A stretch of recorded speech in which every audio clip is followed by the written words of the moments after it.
Hey everyone, welcome back for the final part of our retrospective series. That final part being our look at Armored Core Last Raven, the end of the Armored Core 3 generation. I will do my best not to be a blubbering mess here. I love this game to death.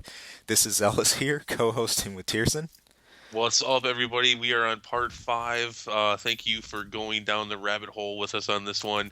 If much like when Gen 3 was the one that was out, if you made it till the end, you definitely did get rewarded. Oh yeah, and this here we have a title that's rife with that, and it's interesting for LR. And I think rewards is the proper term to put it in. We have the return of a lot of old school parts here. Nostalgia written all over it. This is the culmination of 10 years worth of Armored Core at this point. From made a big deal to push that point, celebrating this game as you saw some of the initial release info and some of the commercials about it. I'll be sure to link some really fun things in the description just for some of the promo campaigns about LR. Some of that stuff is still out there even today, fun to look at. But here it is, culmination, a celebration of what Armored Core has been up to this point. You will see flashes of everything from AC1, MOA, AC2, all the way through the series up until current. And it incorporated a host of features we'd seen and everything AC had built upon. Coming into LR, I think another fun thing to notice here too is just the mastery of CG from Zad at this point. We know we've seen a ton of fun intros, as we mentioned earlier. How much we adored the AC3 intro and some of the others, but they're at a high point for it here. The last Raven intro did a good job of telling a short story, It was essentially. yeah, it was pretty awesome. One of my favorites. Yeah, I think it's in the top three. sharp, real sharp, really good in terms of the quality and the graphics and everything that happened. I still say the quad should have taken that battle. He was so close, but alas, our poster boy midweight biped took it. But That's right. that was a real smack in the face. But hey, this was great to see at this point. From had really stepped into their own in terms of the mecha craft. And it was cool.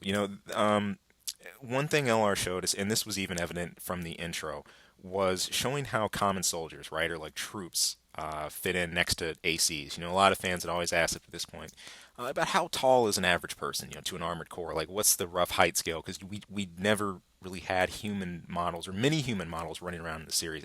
Early on, Right. there's some exceptions in the early days of like AC1 and whatnot, but here we have it, to scale. And in the intro, you have troops essentially scrambling, trying to deal with an AC attack and running everywhere. Pilots trying to mount up, and it paints this whole war scene, this war zone. And this would be a consistent element throughout the game. You actually have troops that come and attack you. It doesn't do a whole lot, of course, and they come at you with small RPGs or MG fire, and this was neat. It really built up the atmosphere, and it was a good way to kind of give players a feel that there's more involved here than just ACs. Everyone's throwing in everything they can at this point in this desperate struggle. So, Yeah, but no, they're very tiny as you would have expected, and of course this later on brings a huge debate into the Generation 5 as ACs are much smaller. right. Really, people. I mean, the inconsistency on dimensions in the game. Uh, did this really matter? But no, I mean it was pretty cool. You do get to see actual humans have interaction in the game and such with ACs, and you do get a true scale finally of it. And ACs are freaking huge. Yeah. So let's dig into the meat and potatoes of the Yeah. game before we get into your nostalgia love. Okay, so in Last Raven, very similar to Nexus. Hmm. You took a bit of a side route with Ninebreaker and how you interacted with Ninebreaker, but Hmm. Last Raven very much feels like Nexus as far as the interface and the look and overall, which is not bad. Right. That don't take that as a negative, but and obviously they did a bit of a facelift. Ironically, your interactions like before you go out for a mission is pretty Hmm. cool. You see your AC walking off and such, and the music changes as you go through the game, as we were talking about earlier. Hmm. Um, Ironically, though, at this point, the technology, and I was talking about this the other day, the technology where the PS2 is really is kind of a hindrance for the Yeah. interface as far as the assembly section, where you don't have a good view of your AC. Things are, I mean, unless you've really got a top of the line setup, which is kind of ridiculous for how much that would have cost back then. Yeah. Um, everything's really looking kind of chunky, and it's not looking very good. Especially, you have the same problem with that in the paint area and Right. such. A little disappointed now. I'm playing this now, on a flat screen TV. Um, yeah, connected with a component Hmm. cable. Basically, because an AVG cable looked so bad, I actually had to order a component cable to actually do this retrospective, which we knew was coming up, so that I could look at these games and look at them as probably the best I could at this point. Yeah. Um, Still looked like crap. It's a shame because it was just like technology just wasn't there for it. They were obviously pushing for something much better, but again, not there. And so, but overall, not bad. I think at this point, like much of Gen 3 Hmm. in Last Raven, what they do well at this point. They've been doing it for so long, and in large part, the interface interacting with the game is as good as it's going to get. Right. And especially just taking a sec to look at the garage interface and what we have too. And this has been posted in a couple of notes by From in the past of being limited um, to the console specs. And this isn't just From. This is other developers that talk about it. I think this is why when you see a leap in a generation of consoles, why there's usually a lot of excitement about that because now there's more room to expand and realize these ideas on a larger scale. It's neat too, where we're sitting with LR. There were a couple people that look closely and data mine these, and the info's out there. If I'll see if I can find it. If I do, I'll link it. About just the hash and like how large the actual like the whole product is for LR, like in terms of the game. And if you compare LR to like Ninebreaker and some of the others, you'll see LR just in pure file size, it's a lot larger. There's actually a lot here, which is neat. So you can see a lot pushed into this. Okay, there's a lot in this title period, but as we're saying, things unrealized. Um, for what we did get out of it, though, there were some real things we appreciate. Besides your AC, actually, when you start a mission rolling out of your garage, awesome effect. This is really where it felt like main system, engaging combat mode for sure. Because you'd kick on a mission and you'd have your entire display light, your AP and like all your different warning messages would come up, and then everything would sync up to where your actual AP sat and everything. And so it felt more like you're starting up an AC instead of you just dropped in the middle of a mission. And this was more along these whole lines of kind of being in live combat, live in the scene. LR takes place within a big 24-hour time frame, so immersive, I guess, which is a cool element that they added into things. I don't think there was space to realize all the parts of it here though. And I'm annoyed to this day. I'm looking at LR actually right now on an even worse display, just off a monitor, on composite. But you go into your garage, and sometimes the constraints get really annoying, just as far as your zoom and where you can sit. And I look now at where we're sitting, with Verdict Day, and I said, "Oh my gosh, I feel spoiled, with Hmm. that kind of view compared to what we have here. I'm struggling to push my camera just to zoom out or zoom in, and we got a full rotation for Verdict Day. So Mm. good comparison. I mean, that stuff's come a long way, and I hope they keep developing and keep the garage as a kind of cohesive process because it really is. I mean, this is where you build and assemble ACs. I know one thing I've kind of dreamt of is when you have your assembly in more of a sense of like literally an assembly. Like you remember the old intros to AC1 where you're literally like you attach the arm parts and things as you change them out. This is something they can really do. I think that would be fun to integrate as time goes on. You see flashes of it here. So Hmm. um, going along with the menu and what we have with our setup here, you come into your interface and you're checking things out here, and you'll notice there's not a traditional arena and mission setup. Now, again, this borrows heavily from Nexus. You have your free missions and your normal mission. For this campaign, you have a route that you can determine with LR when you go on missions. And your mission path is really determined by, well, really what you choose and which ways you run into. Normally, the paths fraught with the most ACs are the most challenging ones and will lead you to the better endings, but it will take you multiple clears to get to those best paths. Unlike Nexus, a lot of the things just don't cone towards one major point. You really have, I believe, 6 different endings here. You can go for depending on what you pick, and it will take multiple playthroughs to unlock the missions that you need to advance through. So You can go back, you can do your free missions, get your S ranks, unlock your parts, do whatever you want to do. But if you want to see the rest of the mission paths, you got to do your multiple runs through. How things are here. Yes, which I definitely did not. Yeah, this is an element that some fans would call grindy in a way, or monotonous in a sense. Personally, I didn't mind it as much. Like it especially if you had gone through JP version as well, this could wear on you a little. But by this point, we had uh, there weren't tons of events with LR, with the community, and we had enough time to where there didn't feel like a huge rush, to do the in-game content. But 3 or 4 or 5 runs through, it's like, okay, I get it already. But panning away from missions just 1 second, and I wanted to highlight another key thing that you have here as well. You got the VR arena and you have an EX arena. They've separated this now too. You have an EX arena for fighting opponents that you ran into during missions. These are your storyline enemies. You have Evangel and company. Also, Zenaida will be here, and a number of the others. Sighthawk, list goes on and on. And then you have a VR arena, which is it's pretty cool. This one it's slightly, I believe it's slightly larger. There's 30 opponents in that one, as opposed to I believe less of that number in your EX. But in the VR arena, this is really cool. You get a view of all types of ACs from all over the AC series, and a lot of them are the intro ACs you've seen in videos. We go all the way back. You've got there's Project Phantasma. You have our cover AC from AC2 AA.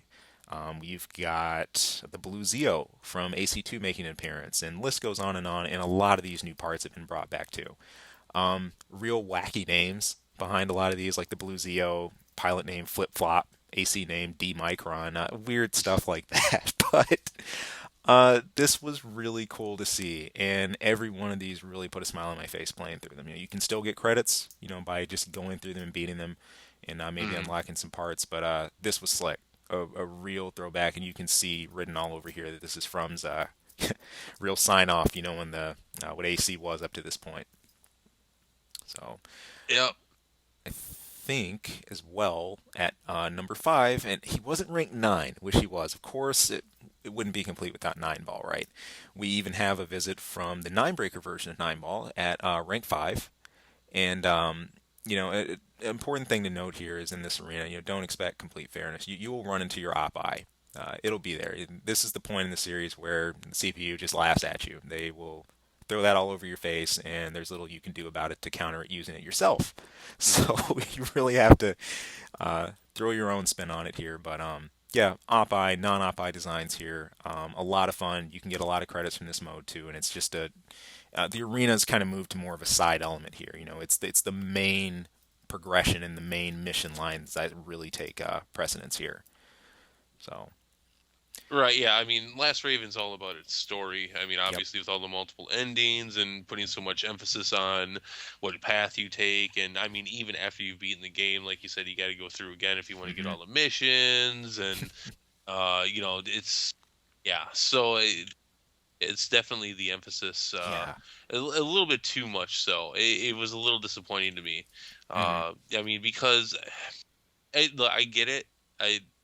But let's be honest, the story to Armored Core has always been secondary, and the vast majority of your time is played. I mean, by far the vast majority of your time played in the game is end game. It's after the missions are done, after the story is done. Hmm. To push it so much. Especially after what you've had, especially with Ninebreaker, where Yeah. story was pretty much non-existent, Yeah. and you have Nexus where the story is there and you can appreciate it and enjoy it, but you don't have to deal with it if you don't want to. At least not any more than any other game. It's a kind of aggravating to me actually. It's like, okay, well, this time we're super serious with our story, and it's like, come on. Come on, no. This is the send off. Make it, make your story good. Don't shove it down my throat. Don't don't be Yeah. different. Don't be different like that because this is the last Gen 3. I mean, Hmm. you should be embracing what Generation 3 was, not trying to reinvent the wheel at this point. Yeah, there's only so many appearances I think you can keep up with that. And it's funny because here we have, another expansion to the AC3 line, but this one comes off of, Nexus specifically. And instead of, being this drastic, time skip, hundreds of years later or something, but roughly related in the same universe. They're saying, no, this is directly linked to Nexus. This is the aftermath of the suicide weapons that wreaked havoc across the world, and this is how the remaining forces, factions, pilots dealt with the devastation. And they go to make this jump and to make this core link with it. And it's kind of funny, it's like, but the moment they do that, and yet it's the end. And this isn't going anywhere else. This is the giant period on this part of the series. So Hmm. funny that I guess it was in that way, but for what it was, enjoyable. But let's look at that just a second. I'm not going to take forever on it, but Well, oh, I'm sorry. Go ahead. no. Just a note about the lore and just where we sit and the whys and just a little bit about what's happening. But no, go ahead and drop your angle here, Tierson. Well, Where you I was going? just gonna say, I mean, talking about this is the end. This is the last one, and Yeah. I can remember back to that time, being around. I mean, the community is getting a little stagnant at this point. Events Hmm. aren't being participated in. In fact, some had stopped altogether.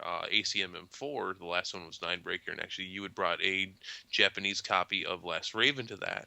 Um, I mean, even then, attendance was down.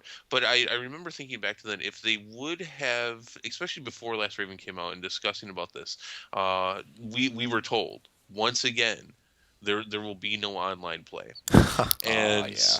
I think this frustrated a lot of people. I think this made a lot of people turn their nose to it. Um, talking about last chances, talking about the last Yeah. third gen, there it was absent again, and for what reason? I don't understand. I mean, I just I don't want this to be ignored. You know that I will certainly bring up the pros and the cons regardless of my own personal feeling. And my personal feeling is Right. I really like Last Raven. I'm a huge fan of Third Generation, but this sucked and Yeah. this stunk. There was no good reason for this once again. And I think if From Software and or H Tech would have looked and seen what it could have done to have online play, I think they would have seen the success of Last Raven be much bigger than what it was. But at this point, Right. it is more the same with at this point. And we've talked about this in the past. The Armored Core series was always innovative in its ability to interact and allow players to interact with the game. Right. Being on the PS1, one of the few to use, I believe it was called the iLink or whatever it was, and then with the PS2 games, Yep. allowing you to use the hub, being one of the very few games that allow you to hook up with a router, not just two or three, but five systems together, to Hmm. get the most out of interacting and playing together. But here it is, really at this point just lagging behind where technology has gone with the PlayStation, with the gaming. I mean, for a while there, the PS2 was pretty far behind because it didn't have online play at all, and Yeah. we're at this point, computers are beating the crap out of it, and it really was very disappointing because not so much that we didn't get it, but Right. because we also knew that From Software had put it in the game for Japanese. And yes, there's coding and all that blah blah blah. Yeah, they could have done stuff about that.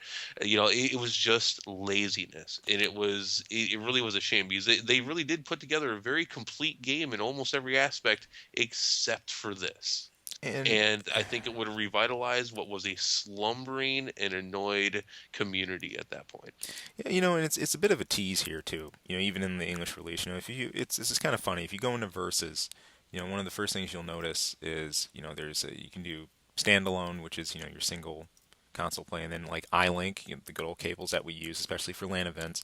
And there's a function for network, play using a network adapter. But this this was something that was just so out there nebulous for players that it was just supported, poorly. It didn't have things behind it. Now, it was nice for Excellent Kai, for those of us that actually played that, to actually have a mode you can go in and go to your connections for it. But it's just so strange because you see these bits and pieces, for online hanging around and like for the play and the ability to connect, but it's just the way it's implemented is just so odd at this point in the series. We're all screaming for just direct online. We're not saying give us some special arena or a special ranking. People were simply looking to play. And I want to say having the way to do that, literally just going to network and just connecting and not having, I guess, odd things like ID 1, 2, 3, the way it was set up, just odd, and we had this for a while. Thank goodness at this point we at least had third-party software, to utilize these features and actually, get them off the ground. But in large and just like huge support, like by age tech or publishers, or from the, it's, we just didn't have that. Right. So, Yeah, very, very disappointing. But like I said, this is the biggest blemish of what is an almost flawless game and what it mhm. is. Of course, at this point, after using this engine in this gen for so long, if they don't have it right by the fifth game. Well, okay, so that there it is. I mean Yeah, that needs to be said. That needs to be discussed. And this is more about the game. This is obviously an aspect of the game that was lacking. right. We're not going to go too much into the community or events that happened with this game. Hmm. I'm not even sure if any did. By the time this game came out, I was pretty much checked out. Yeah, So you were checked out of that one. We're gonna run over a little bit of it and what was going on. I'm not sure. In large, like I don't believe there's an MOC for this one. Feel free to correct me if anybody out there has that info. I didn't see it, but we did have a Midwest event for it. ACMA 2, Midwest Arena 2 was LR. It was a smaller event compared to some of our others, but it was just, again, where we were sitting at that point in the community. And it's funny, people getting ready for next gen or just being involved, not being involved in it. So mhm. one thing that was cool here, feature-wise, that goes right along with versus play, and this was a cool thing, especially if you did events. We finally got a replay feature, so you could take a match and have that data on your memory card, and you could pass that data too, like between Mhm. cards. And Mhm. this was pretty cool. I still have, vids today of some of the fun event footage, and man, it was great to finally have a way to preserve this without having like recording equipment. Per se, and if you wanted to record it by yourself sometime, if you got a good setup, there you go, you got it right in your memory card. So this was super welcome to have an entire section just dedicated to that. Great thing to put in, a great way to finally review gameplay. Now, hey, remember when I used whatever part? Well, now you can actually go back and check it out. So, but besides these things, what we've listed, is where the versus set, the replay features, the missions in the EX arena and everything. Here you have it. The kind of suite that's crafted out here to play through. So, um, I guess one of the next questions would be, well, what was actually happening, in this title? What was actually going on here? I mean, we're at the aftermath of Nexus, right? And everyone's been devastated. The corporations have actually formed an alliance here. And this is actually going to spill into what happens with some of the parts too. It's neat. For the first time, they start sharing technology. And there's a few parts that we get. One of the ones that comes to mind is the head that you unlock after defeating the hidden boss of LR, which we will talk about. But this was a Crest part with Mirage technology, and you're seeing this in a few other things too. But there's this genuine share of data, information, and whatnot, and I think it's cool. Even in the aesthetic, you can see Crest, the kind of chunky designs that they use, but then Mirage's like sleekness, like kind of combined into one part, and it always made me hit my knee about it because I said, shoot, I these are some of the parts I always wanted to see in AC. I used to always wonder, man, what would happen if you were able to fuse these different groups in their tech? And here we had it, but just really short-lived. Not many parts like that at all, and this was, the only title in the 3 series that actually did that. So, but yeah, as you delve into this thing, it's kind of cool. You get even a double CG intro. There's a second CG that fills you in a bit in the lore, what's happening with the Alliance and the war that's been declared by Vertex. A pilot named Jacko leads a group of pilots to essentially rebel against the Alliance and their dictatorship and what they're trying to set up for the world. And there's this 24-hour time frame battle laid out to where you partake in missions from. So everything's panned out and laid out, and you're like we said, your mission choices determine where you go. Looking at that though, this is where the difficulty of AC, in my opinion, really, really, really ramped up. We've always had our mission, okay, like parameters. You know the rules by now. Conserve your ammo the best you can. Complete a mission quickly. Try not to take much damage, etc. But here was where we really got kicked in the rear about it. Depending on what path you chose, you could even start off the game up against a op-eye linear cannon. for your first boss off the bat, and Last Raven just did not care 2 cents about that. Hmm. This I thought this was pretty cool. This was a surprise for a lot of players. Like, oh my gosh, why am I getting jumped by so many ACs? You know, all these different bosses and things happening. This was really a call to kick things up a notch because if you just kind of stroll through some of these missions, you get your butt kicked, and you genuinely had to count on there being extra opponents. This wasn't just spread out like a 3AC mission. Then 50 missions later, you might do it again. No, this is something you could see every other mission or in multiple missions potentially, dealing with numerous ACs or multiple boss encounters and things like that. It's hefty, and it's neat how this. I think this required some more forethought to how you approached missions and the way you used your design. Because you'd go through your first few missions, okay, and then I just dealt with two ACs, and okay, I just dealt with three ACs. There are way more MTs that I assumed. What else do I need to bring in for this one? So, in addition, when you got your butt handed to you, you'd have a wonderful game over screen where you could start fresh if you want, or just load from where you were at. Yeah, that was interesting. Was that in Nexus 2, or was that pretty much last year? I know there were a few missions in Yeah, Nexus where if you died, that was it. The game was over. But I mean, that was exclusive to Last Raven, wasn't it? it was. This is where we had this edition. I guess it was to push this idea of okay, this was you're at Mario, you're at X0 lives here. I mean, Hmm. if you're a hardcore completionist and a lower nut, you can just start back from the start now, or just load your save from where you were before. And this is kind of interesting. Besides having that screen pop up, you get the additional glorification of exploding. This is where we finally introduce this idea of ACs having more than an animation of just crippling over or just being on fire. You simply explode. And the way this sealed a lot of things was it made me think. I'm like, wow, ACs can be like an armored coffin, in a sense. In the second CG intro, we finally get a look at how a cockpit can work. We see a pilot design to step out of the top of the AC, and we kind of see where things are seated. So, these things obviously have like entry and exit points, but here there's no like in Verdict Day or in AC5, there's no your player runs around with a machine gun or a jetpack and you're done. That's it. And Hmm. these things kind of solidified that okay, well, I'm in it. Let's not gonna have a second shot here unless I reload. So yeah, all these elements really came together, not just aesthetically, I think, to make things fun, but um, also in terms of just like the difficulty scale and how you would think to approach each one, because you never really quite knew what you were going to see. And then late game when the pulverizers would start to appear as well, that added a whole new dynamic of confusion and craziness. You didn't quite know which one to expect. They mimicked. There's an enemy called the Pulverizer that mimicked different types of AC. There were tank pulverizers, quad pulverizers, biped versions that had blades. Plenty you'd see. Common thing they shared, they didn't like missiles very well, so you could swamp them pretty good with a good missile storm or two.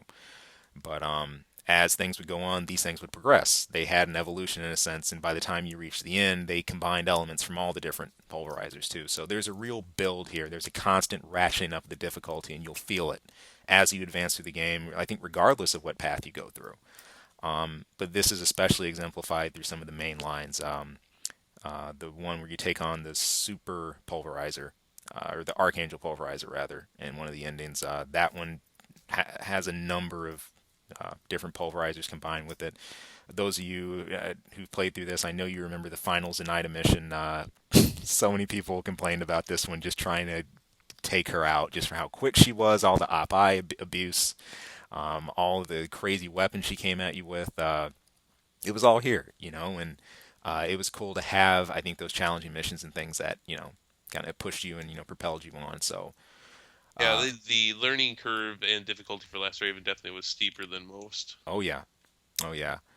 And if you wanted your in-game challenges, they're there as well. If you managed to do your clear, and finish, all the paths, you got an unlock, and you actually got a chance to see Tierson in-game as a boss. This was his first That's right. appearance. this That's right.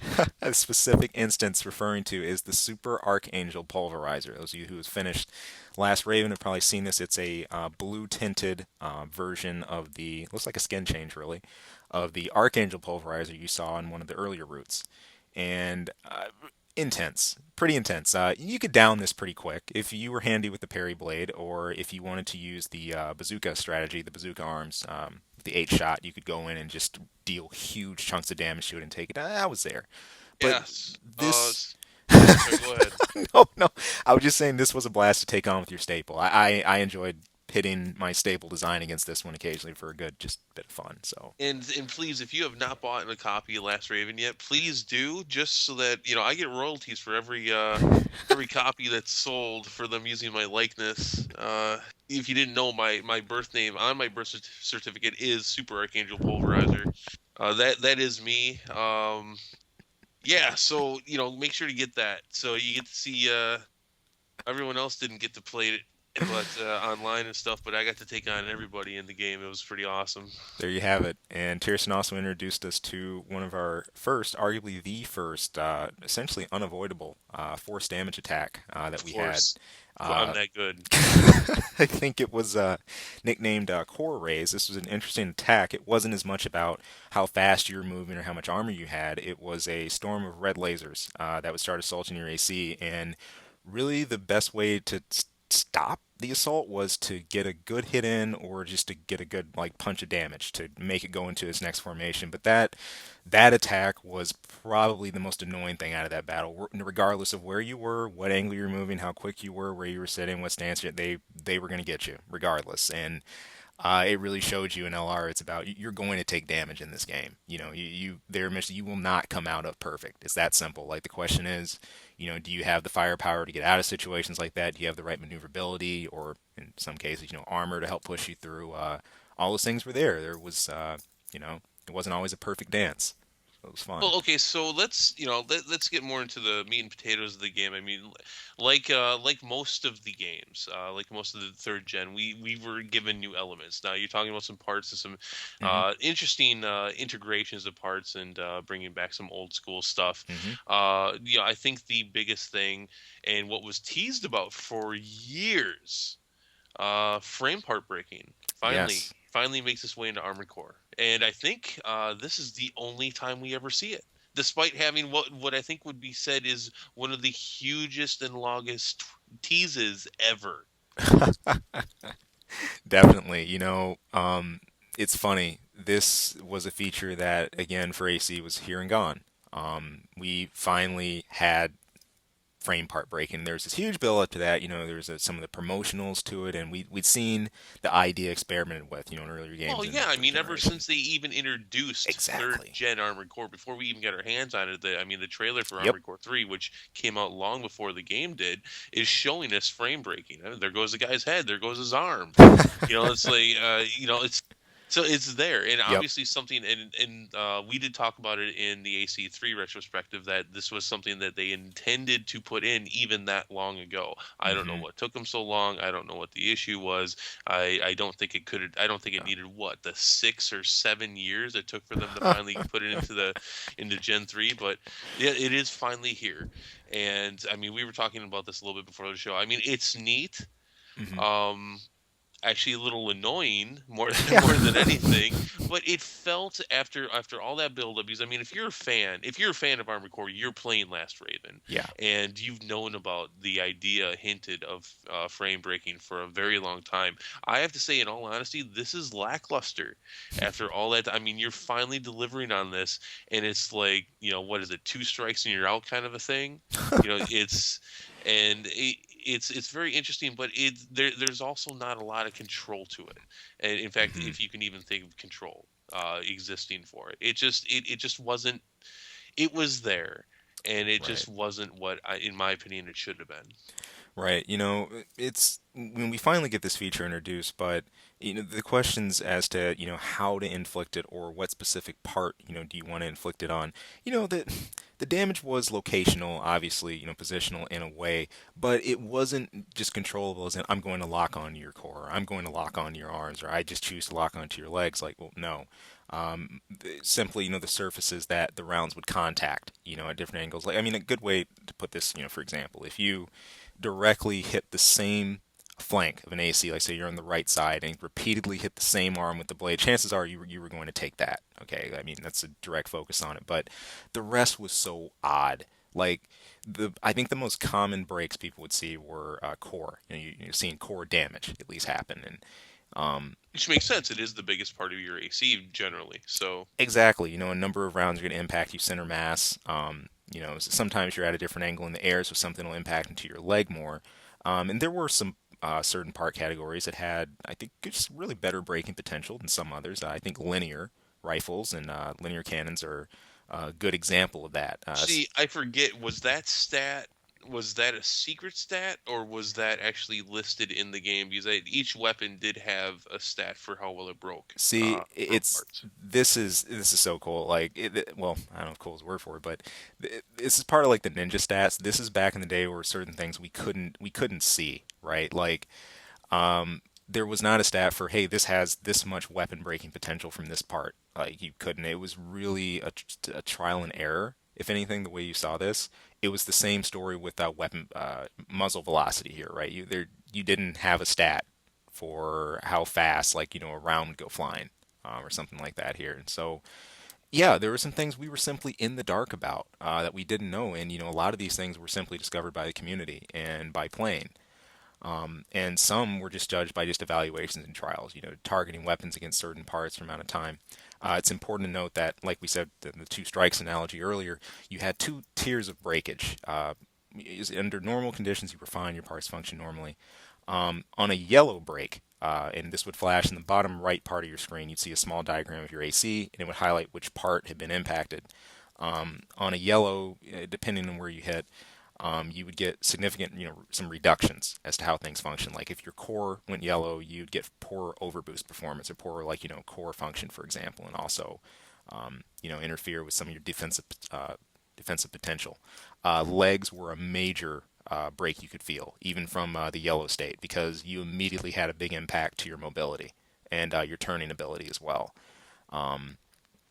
For heads, decrease radar performance and things of that nature, and then arms. Well, that was not fun either, especially once you got a full break in your arm. If you got a full red break, which was the second tier, that part would literally go into a complete bust. If you lost your arm and your arm would disappear about right at the elbow joint, down. And when you lost your head, well, you lost your head, and no radar. That would get knocked out, and then you'd have, a messed up, or janked ECM function as well. So, looking at all these and where they sat, I mean, there were definite divisions to the severity of how bad you were impacted. Legs were terrible if you got a complete red break on those. Your turning was shot, your leg mobility was shot, and same with overboost. I even got annoyed with core yellow. I was an overboost nut, and I did not like generating extra heat from my overboost and having worse performance in any way. But there, you had your tiers of breakage. They were what they were. Some weapons, as we said, perform this better than others. But it was just such a late mechanic to implement, and just kind of, well, here it is, and now it's gone. I don't know. We wouldn't see this pop up again for some time. We haven't seen it yet, so if we see it again in AC, who knows? It can combine specific weapon breaking and specific frame part breaking too. I don't think we're But ever going to see this again. I don't, not unless they add in a whole new level of targeting where you can actually target certain parts. And I think this was one and done. I think yeah, this was somebody's cool idea that they finally made them put in one of the games. And right. in cool in concept. I really love the concept of being able to break off an arm or break off a leg, or the head, hmm disable certain functions in that capacity. I think that's really cool. hmm Uh, just but how do you actually do that? And I think honestly that was the question that kept it out of the game for so long. Yeah, This is a cool idea, but how do you really make this work and work well? Because this is a make or break kind of thing to the game. yeah, This does not have a small effect on how the gameplay is done. This is severe stuff. yep. And it's interesting implementing a feature like this and not having a direct stat, that correlates with it. This is one of the things LR really pushed, for the locational damage, for your frame parts and everything. But it, a lot of this took just some actual hands-on working with, and just well, real just player grit to kind of get through it. It wasn't, something that was saying, hey, there's this stat or this weapon is specifically proficient with it. It's something you really had to experiment with. And some people would say, okay, that's a great thing. That gives me more things to play with and do in game. But from functional standpoint, I think this confused a lot of people just exactly how it worked and looking at the exact Right. physics behind it. Because I mean, this is something key. This is something pretty cool, and this is something that hardcore players are going to want to focus on. Yep. And you can't. You can't do it. You can't really. I mean, you can try, and I mean, there's definitely certain ways because obviously, if you're using an FCS locking weapon, you're not going to have much control over what part you're going to hit people on without some serious maneuverability. So you have to go with non-locking weapons, Right. and those are about as reliable as you think because typically, especially in Gen 3, most of them were slow Yeah. and very sloppy and had a area of effect kind of damage or multiple shots going out with one shell. So I mean, I'm not saying it wasn't impossible, but this is just very cumbersome, Yeah. very cumbersome, very sloppy. I think that's what you said, very Mhm. sloppy. And yeah, cool, but eh. So, I mean, outside of some of the linear parts, for their ability to break and everything, the other mechanic that I think that naturally spills into is, the heat mechanic and where some of this set at this point. Now, you remember for Nexus and Ninebreaker, obviously, especially starting with Nexus, we had a significant change in combining your booster, radiator, and generator to make a successful combination to give your AC the kick it needed, both in terms of cooling ability and mobility. And LR tweaked with the formula again a little bit. We had a little bit more freedom that was given in terms of some of the energy and the heat. A lot of the parts that you gotten accustomed to, the Ananda radiator, the G91 generator, popular choices, the Fudo, etc., the Lotus, those, all of them, were still in the realms of where many remembered them. And another good thing to keep in mind too, the tuning was still available. The same system you'd seen in Nexus, just with you're not as restricted on your cost for those things and resetting. Mhm. That was still there, and you could Yeah, still. yeah. I'm sorry. No, no, no, no, no. I was gonna say tuning. I think this is the best that it's ever been in the game. Yeah. Is right here with Last Raven. Tuning is very nice. It's very fluid. It changes things obviously, but not too much, not too Hmm. drastically, but not too little. You have a fair amount of freedom. Tuning is definitely shining its brightest in Last Raven. For sure. And it was welcome too, because if there was any AC that really felt about taking your customized design against the world, well, here it is. Especially in the confines of the campaign and everything that was going on. If playing with the lower end stuff, but there were some useful stats that you could still tune here. I know, even though it was a hit or miss, your versus ECM ability. If you wanted to strengthen your base strength against that before like equipping a radar, other important stats on your radiator, such as your base cooling, and on your generator, your energy output, and your max cap, all critical things. Again, there were things you still really had to watch here, such as trying to combine your boost and overboost at once. That's still a very very dangerous thing to do and could send your heat flying through the roof very quickly. So it's interesting. There had been this slow build, I think, to not only just kind of tweak the way a lot of designs were piloted and handled due to the boost restrictions, but we're taking those things that we started to build in Nexus and Ninebreaker, and now we're moving them into a higher difficulty setting too. So in a way, the things that you picked up in Nexus, or at least some of the habits you got out of and combining, they translated well to LR. You had to put those things to usage well to, maneuver your way through some of the missions or to, get the performance you wanted. There were other parts that I think we had, and we're talking about especially how a lot of the internals worked. That really shine here, and take a second to look at the TP boosters, aka the fleets. Back from the older games, now these are our quickest booster, but there was a big complaint with this one and some of the gameplay, and that was some people who use TP would be accused of backpedaling all day, endlessly. That was making the most use of the massive acceleration and the power you got from this booster, and basically to just go back and back and back and firing rounds and rounds. It's the whole backpedaling tag was something that was tossed around a lot on Kai and other areas, and there was also talk of potential, toning down TP, or do we need a gentleman's ban on TP, or does that need to be completely banned, or there'd actually been talk. about that. And it's I I love that. Do we need a gentleman's ban or do we need to ban this outright? yeah, I love those two options.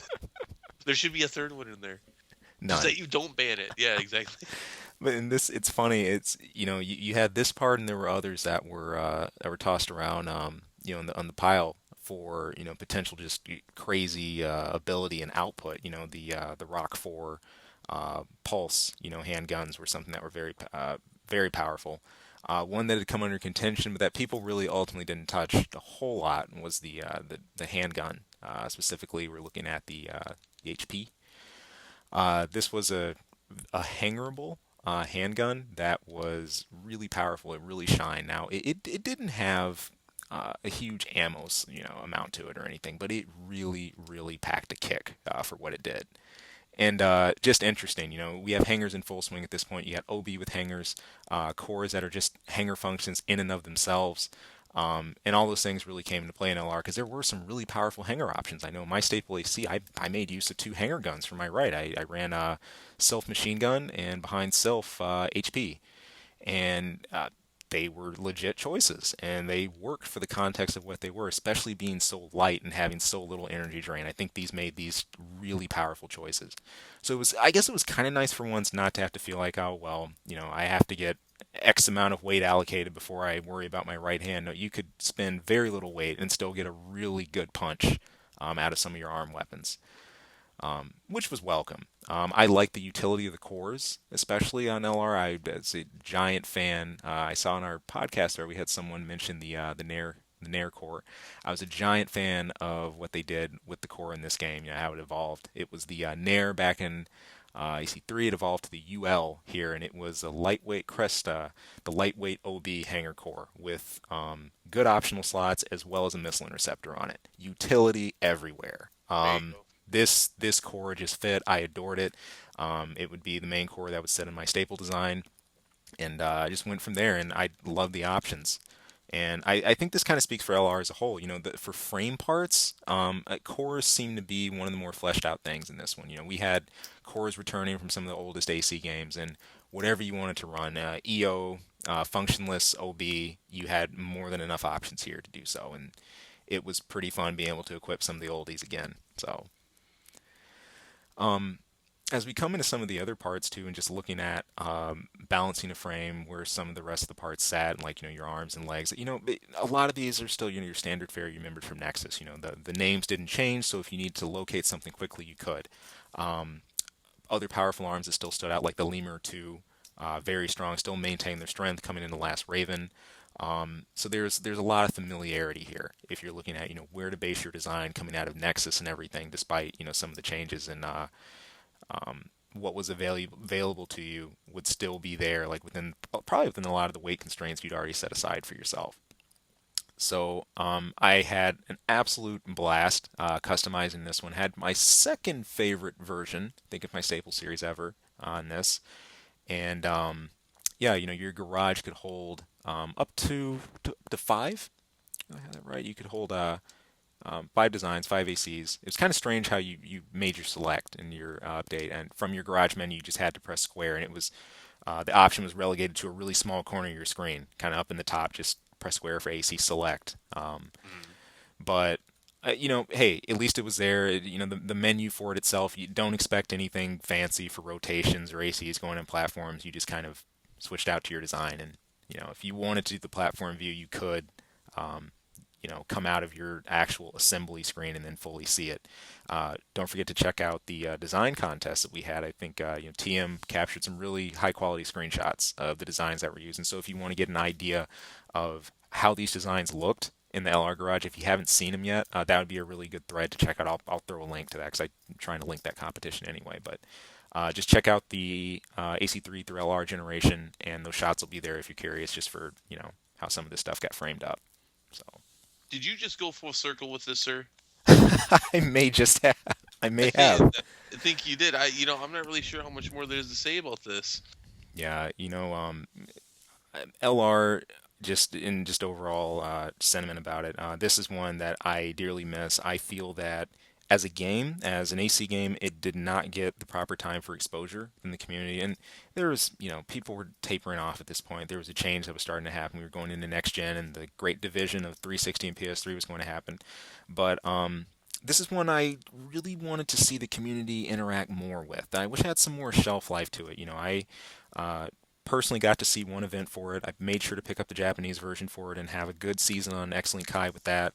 To come into the U.S. version and enjoy everything I could with that there, but it's just so short-lived for Hmm.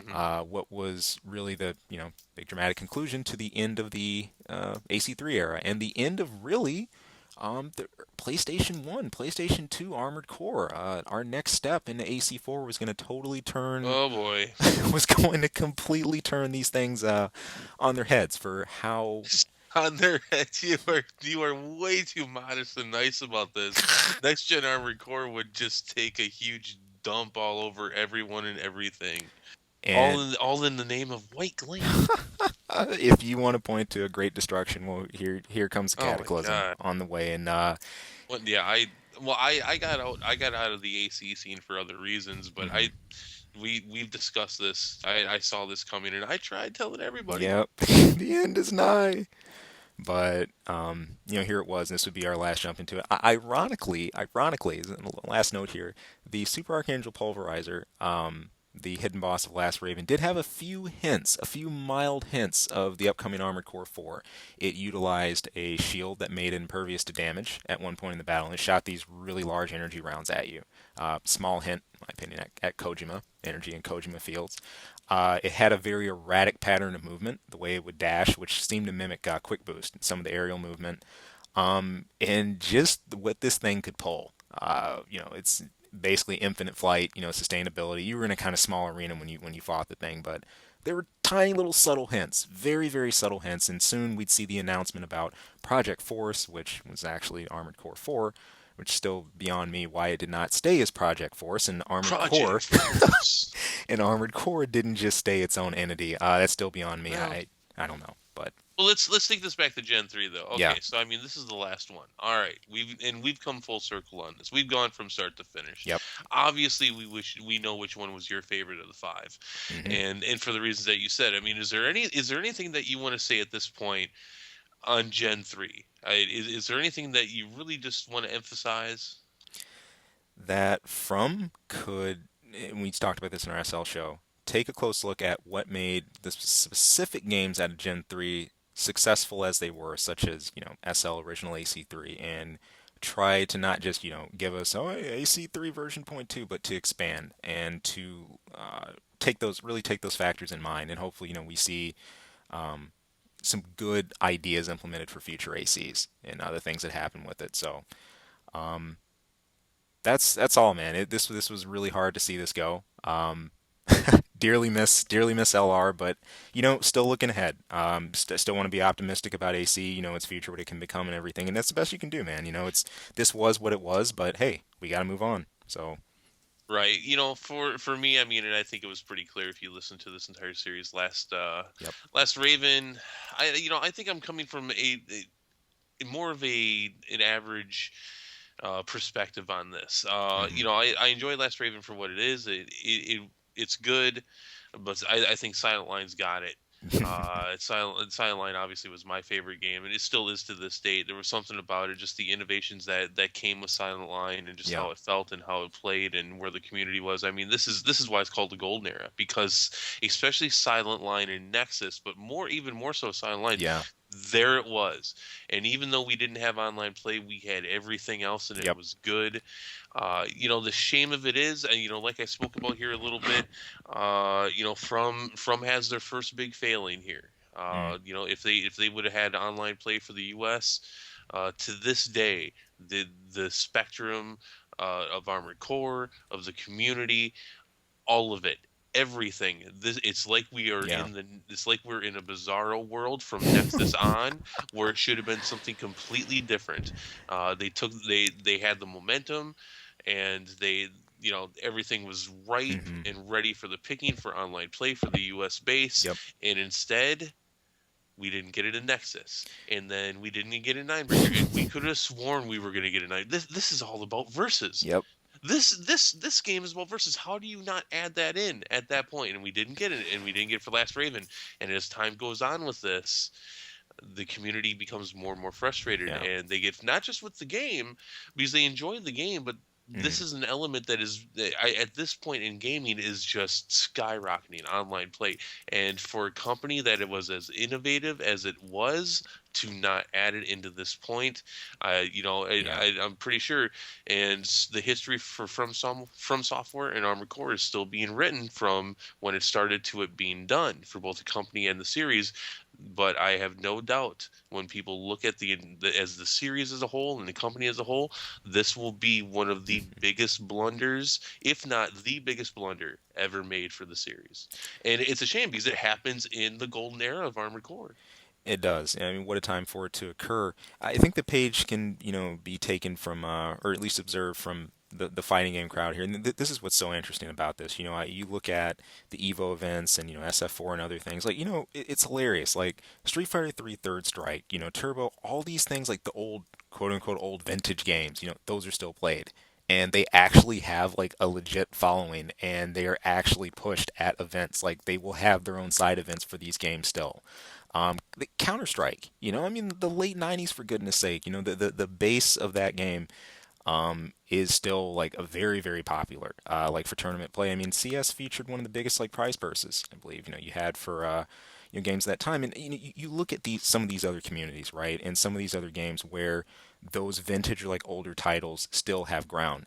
And it's so interesting to compare that to Armored Core, the online blunder and things we had to change, but how focused and centric we are on the most current version, and how our older versions, while we do preserve, you have some people on Kai and some play, in large, a lot of the past of these is kind of lost. Is kind of lost in translation. We don't have a focus, in these games. It's things are really about the current.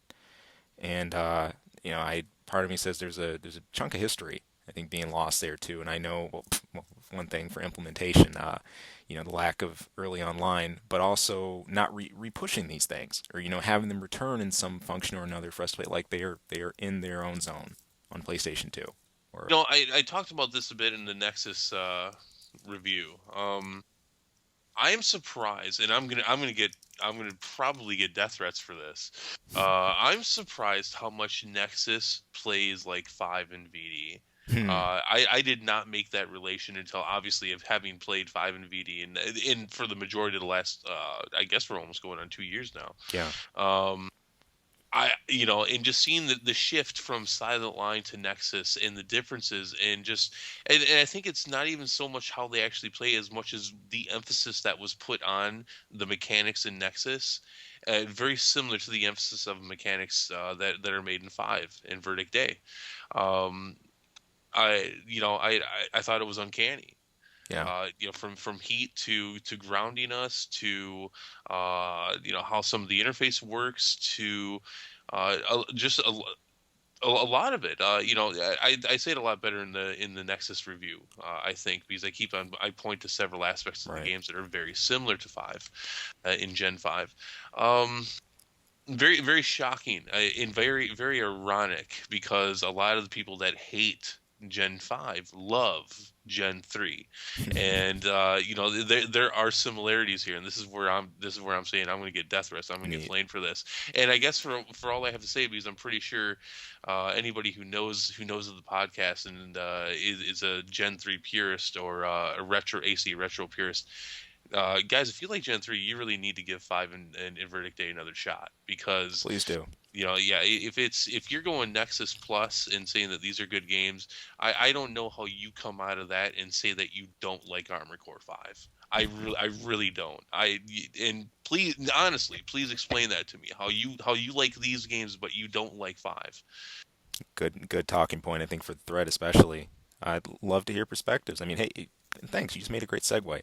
If you guys want to, drop in on this specific discussion, especially that point that just dropped just now, be sure to visit armoredcorelegacy.com. There's going to be a link in the description of this vid if you want to check out the discussion thread. Also, you can drop us an email anytime. That's ravensvoiceacl@gmail.com with questions, comments, concerns, responses, or recipes, whatever else you have in between. So, Great. I mean, hey, with that in mind, look, thank you all of you for joining us for this retrospective. It has been a pleasure to not just, be a voyeur, just sit back and, look at the history of where AC3 was up through LR, but to have a chance to play through these games, to see a bit of the community discussion on things and just the dialogue that was happening, just to look back at every aspect. It's been a blast. Yes. Hopefully, we get a chance to mess with some of the earlier ones again too if we do Oh, I'm AC1. I'm sure we'll do retrospectives on all Yeah, of them. for two and the others. But this has been real fun. I hope to see some good discussion coming here. I'd love to hear some of your responses, some of your thoughts out there. I know there. Come on, I know there's plenty of you who played through the AC3 line, and I know you guys have got some thoughts on that. So please let us know. Post up, email us, whatever you got. We would love to hear it.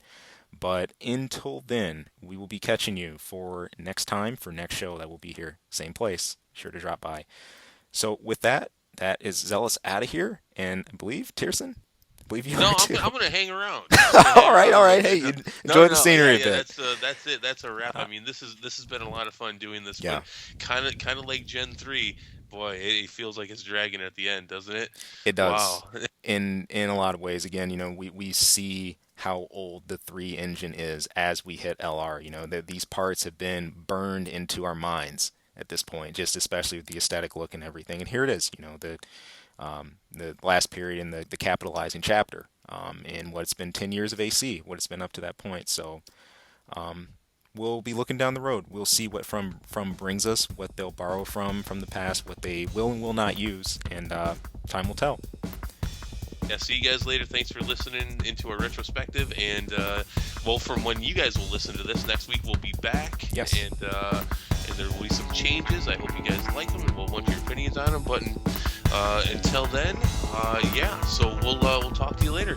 Stay well. Peace out.